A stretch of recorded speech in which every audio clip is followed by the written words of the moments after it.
Hi everyone, welcome to my channel, Rising of Bodhisattvas.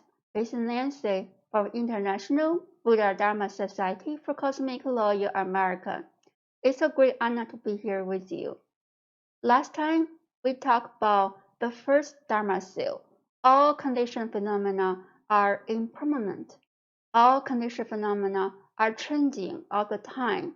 There are no two moments that are the same. All the pain we experience in our mind are due to our attachments to the outside world. And today, I'm going to share with you the second Dharma seal.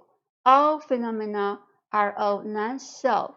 All conditioned and unconditioned phenomena do not have an inherent self. Before the talk, please join your palms and say with me. Namo Shakyamuni Buddha.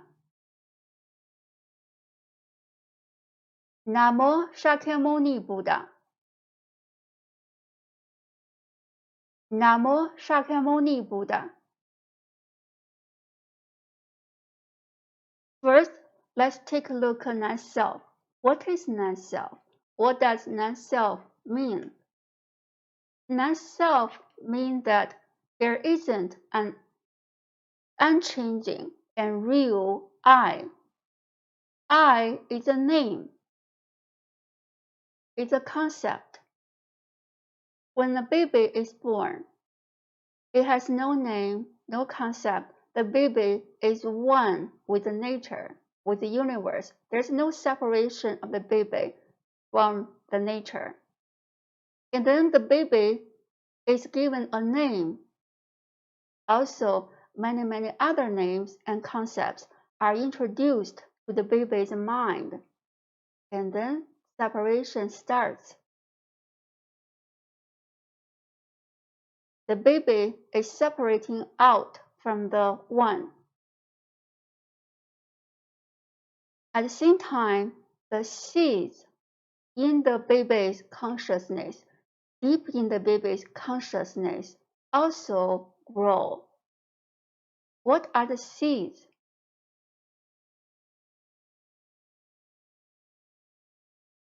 The seeds are the habits, good or bad, the false self-discrimination that are accumulated from the baby's previous lives. To better understand, all of us have Buddha nature. It's our core, it's inside, deep inside, our Buddha nature. In each life, we experience lots of things. We have lots of thoughts, rising thoughts. We have done lots of things, good or bad. We have attachments to many people. We have discrimination. And all of those are stored in our consciousness. And they are like layers and layers and layers of false thoughts, bad habits, good habits, and wrap our Buddha nature. So always say it's the layers and layers of false thoughts, habits, discrimination, attachments, but not our true self. And these false thoughts, habits, are the seeds inside. When the outside condition is correct, the seeds will grow. Just like the seeds in the garden, we plant the seeds in the garden. If the temperature, if the humidity is not correct, the seeds will stay under the earth. But once the temperature is correct, once it's warm enough, the seeds will sprout, they will grow out. It's the same with our false thought habits inside us.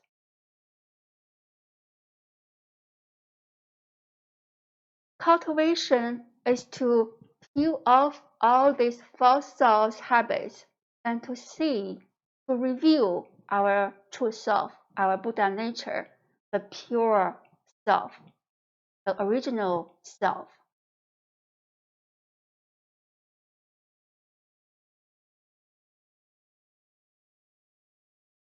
So what is I? I is the name of this combination of the body and the mind. I is the five skandhas. I is the form, the body, and also our feelings, perceptions, mind activity, mind formation, and our consciousness. As we talked about before, the five skandhas are empty, are changing all the time. So is this I. This I is impermanent and it has empty nature. So there's no a real I. Do not attach to this false I, but also do not get attached to the emptiness of I.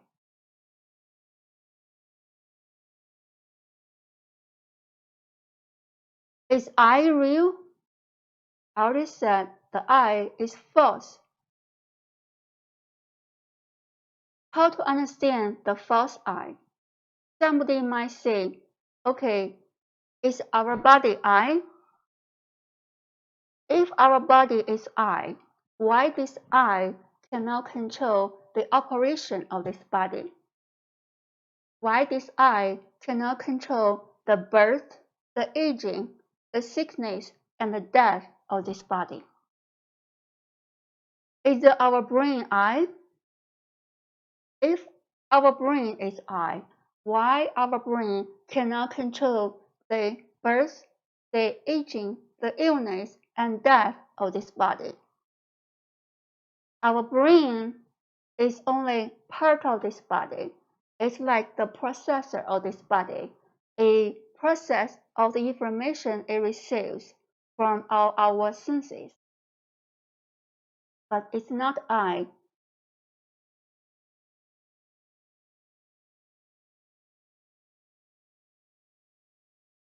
I cannot control the micro operation, the subtle operation of this body, like the blood flowing, like the cell, everything that inside. The brain might control the motion of this body, but not the subtle operation, the operation of this body. I cannot control this body, this mind.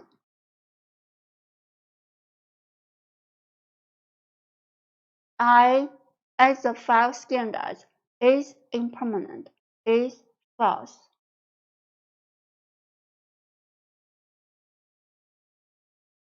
By understanding this false I, we know we don't live for this false I. We use this false I.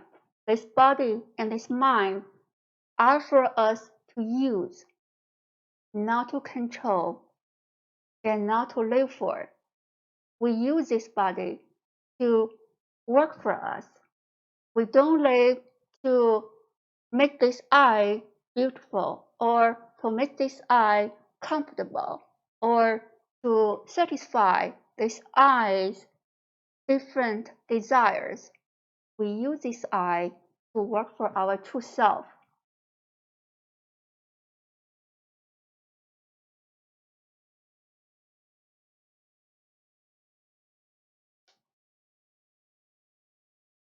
There is a saying,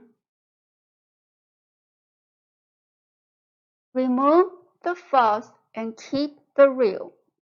The false here means the false thoughts, the constant changing thoughts or I, and keep the real. The real is the true self. Remove all the outside layers and then to see the true self. There's another saying, Use the unreal to cultivate the real. The unreal is this unreal I, and to cultivate the real is to work for the true self, your Dharma body, to cultivate your Dharma body. There are many contradictions in the world, contradictions between family members, friends, colleagues, and countries. All the contradictions are due to attachments, separations, discriminations. But we know it's false, empty. At the end, I want to share with you a mantra for you to hold and think about. And here's a mantra: be egoless, be egoless, be ultimately egoless. Be egoless in the present moment and be liberated in the present moment. Swaha. Thank you, everyone. Dharma cannot be taught. My talk is only for you to think about, to contemplate on. It's for you to be used as a reference. Cultivation is personal, and each one need to step on your own road. And please join your palms, and we will recite the words of transference of merit together. May the merit and virtue accrued from this work adorn the Buddha's Pure Lands, repaying 4 kinds of kindness above and aiding those suffering in the path below. May those who say and hear all this all bring forth the result for Buddha, and when this retribution body is over, be born together in ultimate bliss. Namo Amitabha. Thank you everyone for being here, spending your time listening to Dharma talk. It's very important and beneficial for you also. Like and subscribe my channel and stay with Nancy every week. See you next time. Bye.